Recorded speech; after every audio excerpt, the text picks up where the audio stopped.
There is indeed no amount of loyalty as a member of the MAGA movement that will save you if they decide that you need to be theoretically, maybe even literally wiped out.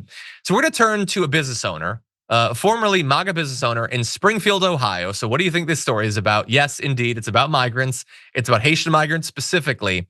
And so this former MAGA business owner is facing a torrent, a tsunami of death threats for having said something super mild that, again, is unacceptable for the MAGA movement.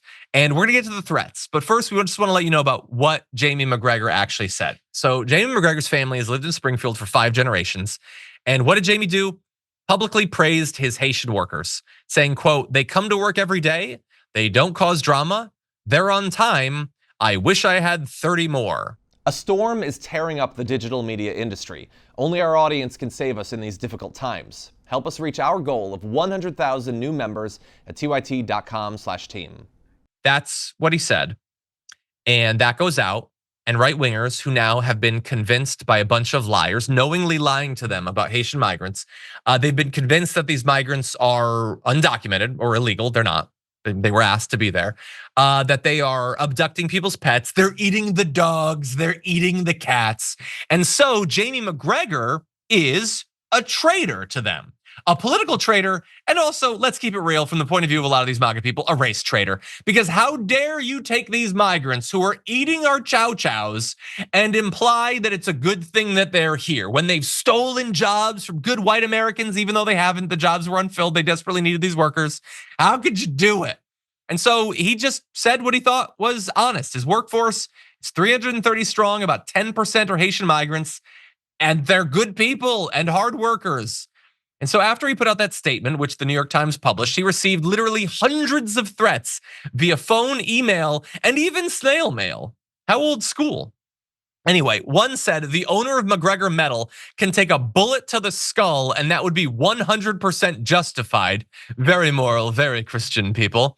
Why are you importing third world savages who eat animals and giving them jobs over United States citizens? There's so many bits of misinformation in that one sentence. Again, the jobs weren't being filled. They desperately needed people to fill them. They're not eating your animals, and they are legal migrants, and they're not savages. They're literally working at a machine shop and doing good work.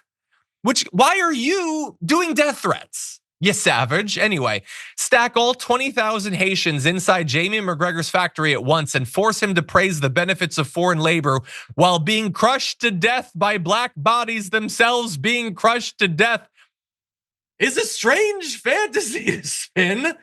I read a lot of wild stuff, okay? Big on the fantasy and the sci-fi, even dabble a bit in horror, but whatever is going on inside of the skull of that particular MAGA person, Jesus, get help. And so it is not enough that we might disagree about the quality of the work being done by migrants. If you disagree with me, you need to be put into a massive human pile and all of you need to be compressed down into fluid. That needs to happen. This was a MAGA guy. He voted for Trump, but now he sided with the Haitians, so I guess he needs to die. Anyway, he was visited by the FBI. Apparently some of the threats had, from the point of view of the FBI, plausibility to them, so that is horrifying. He had to talk to his family about what protective measures they can take so that they're not killed by MAGA. And he also said, by the way, and I think this is pretty reasonable, now he's not gonna vote for Trump again, saying, I can't imagine living my whole life like this. It's gotta end, it's gotta stop, hopefully after the election. And I certainly hope so, although I don't have a lot of hope. And he says, by the way, while he had previously never owned a gun, now him and his 14-year-old daughter are practicing on gun ranges. Again, this isn't the left that did this to him. It's MAGA eating their own. Cautionary tale if you're still part of the movement.